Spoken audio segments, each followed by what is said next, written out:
What is going on, everybody? It's the Hook Cam back again, this time in a very somber mood. I am a New England Patriots fan. I am absolutely devastated that Tom Brady is not coming back to the New England Patriots. I thought for sure he would, and not doing good. Really quickly, guys, editing cam popping in here. If you haven't already, I implore you to go and subscribe to Jackson Kruger Sports. Puts out phenomenal content. I mean, free agent signings are happening, and then 15, 20 minutes later, boom, my man's got a video out on it. How he's going to impact the team. I don't know how he does it. I don't know what he does. I don't even know where he lives. I think the dude is a hacker, just sits at his computer all day, cranking out videos, crushing it for his viewers, for the content. And I respect the hell out of that. So, Jackson Kruger Sports, if you have not already, please go subscribe to his channel. Also, a link in the description below will have a link to my channel, The Hook Cam. If you enjoy my content, please go ahead and subscribe to that. Hit the like button on this video as well. It would mean the world to me. If you're a Patriots fan, tough times. Let's hang in there. We're going to be all right. And let's not forget about the 6 shiny rings we got hanging on our fingers. So, with all that being said, guys, let's get back to the video. Not doing good, folks. This one hurts. This one hits me right in the heart. The guy that I watched for my entire life, basically play football for the Patriots, has decided to move on, and it is devastating every bit as much as one would think it is. I am just absolutely crushed right now. I had to get that out. So, moving on. How the Patriots set themselves up for the departure of Tom Brady, I think is really interesting. Because when you look at who they've signed and you look at what their priorities were, I think that they kind of saw the writing on the wall as far as we are going to need to pay more than we have in order to keep Tom Brady. So in order to keep your team relevant, you need to keep the leaders intact, right? So they re-signed Matthew Slater, they re-signed Devin McCourty, they franchise tag Joe Thuney, all three guys who are major factors to their success and to their leadership as a team, right? Obviously, Devin McCourty is a phenomenal leader. Matthew Slater has been a stud in the special teams department for years now in the NFL, and Joe Thuney, like I said, has been a pillar of consistency. He's literally been, I don't think he's missed a game in his entire NFL career, which is phenomenal. So what they do is they tag Joe Thuney, and it's going to cost a lot of money, $14.5 million. But in doing that, now you have the wiggle room to say, hey, Brady, we can offer you this much, yes or no. He said no, so now you have a phenomenal guard at that price, and they definitely are going to try and renegotiate to get a long-term deal. But I am just fascinated to see where the Patriots go from here. Obviously, I would have loved to have Tom Brady stay, greatest quarterback to ever look at a football field or to ever ask his dad what a football is at a young age, and he's just an all-around stud, and I wish him the best of luck anywhere that he goes, and he's going to be a ton of fun to watch to anywhere. So anyway, moving on, 2 minutes later into this video about what the Patriots have at quarterback after Tom Brady. Such a weird topic to talk about, but they spent a draft pick last year on Jarrett Stidham, and here's a little bit of what we saw with Stidham last year. Obviously, his regular season was pretty tainted. I think he only threw 2 or 3 passes in the regular season. So I went back and I looked at some of the preseason stuff that he did against the Lions, Titans, and the Giants. I think there's a clip in here from the Panthers as well. But, just some of the things that I saw from Stidham. He's got a really quick release, which is something that we see consistently with Patriot quarterbacks as far as Brady and Garoppolo.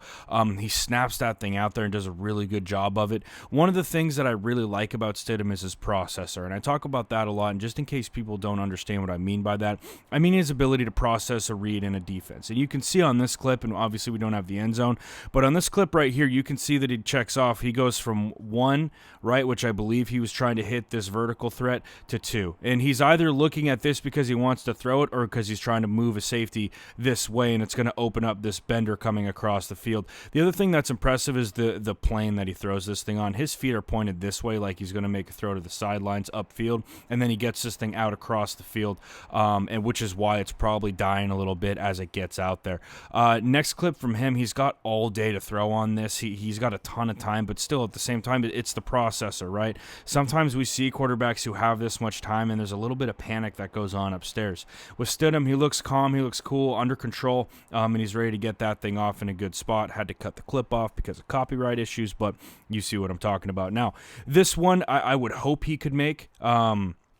This throw, obviously, I hope he could make because that guy's so open.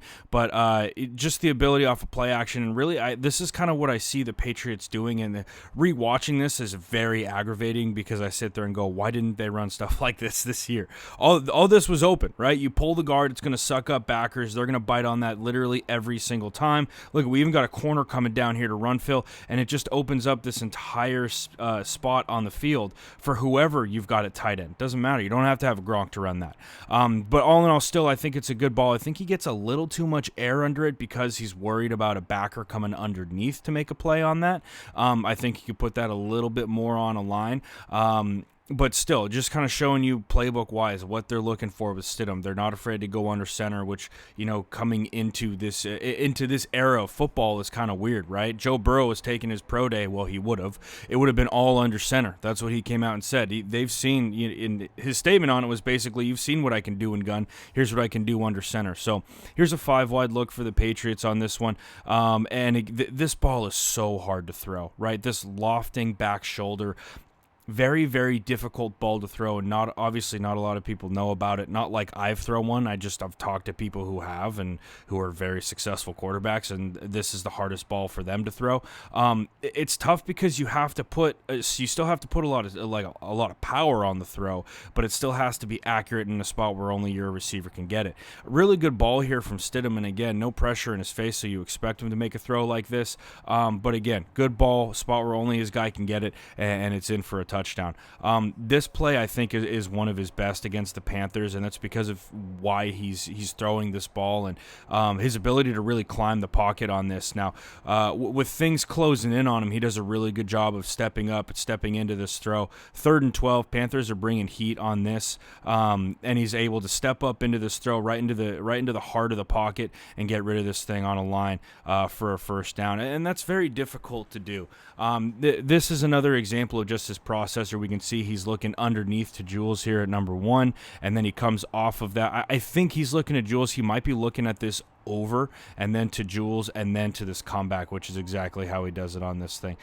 Really good job on that from him, and again, it's just that processor.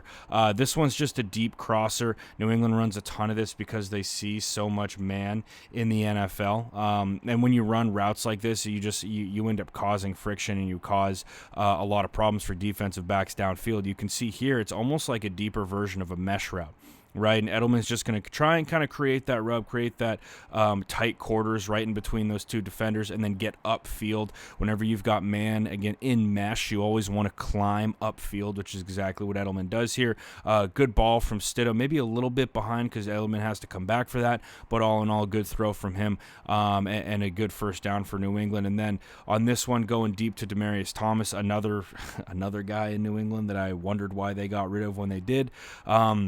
Just a perfect storm for them. But anyway, this last throw, a back shoulder. And again, the back shoulder in the NFL is so difficult to throw anywhere it is. But Stidham had a really good preseason last year, which I know doesn't go a long way in today's world because it's a what have you done for me lately? And he really only had, I think, 3 snaps in the regular season. So there's still a lot of uncertainty with him at that position. Absolutely. If you're a head coach going into this year, it's not locked that Stidham's your guy. I'm sure that they're going to kick the tires on some other guys, maybe a Dalton, maybe a Bridgewater, but at the same time, if they didn't have the money to sign Tom Brady, how are they going to have the money to sign any of these guys? They're not, right? And that's the whole issue, is that I do think that Brady would have come back to New England on a cheaper deal if they would have had the money to have a cheaper deal. but I just don't think that they had the money. I don't think that they had the dough. If they did, I think he would have come back. But, you know, I would imagine Brady goes to the Chargers or the Bucks. As a Patriots fan, I would love it to be the Bucks, so we don't have to see him ever, play against him ever. But you never know what's going to happen in this league. And definitely tough as a Patriots fan to stomach this day. But you know what, man? At the end of the day, it's a business. He gave the New England Patriots 20 years, 6 Super Bowl rings, 9 appearances. Dude's the greatest quarterback to ever touch a field. I wish him the best of luck anywhere he goes. Not that it matters that I wish him luck, because he doesn't care. He's making that money. So, with all that being said, guys, I hope you enjoyed this video. If you haven't already, please hit that subscribe button to my channel, The Hook Cam, and also to Jackson Kruger Sports channel. Phenomenal content out of him. Great human being. But that's all I got for you guys today. I'm sure that there's going to be more news coming out, so I'm sure I'll see you soon.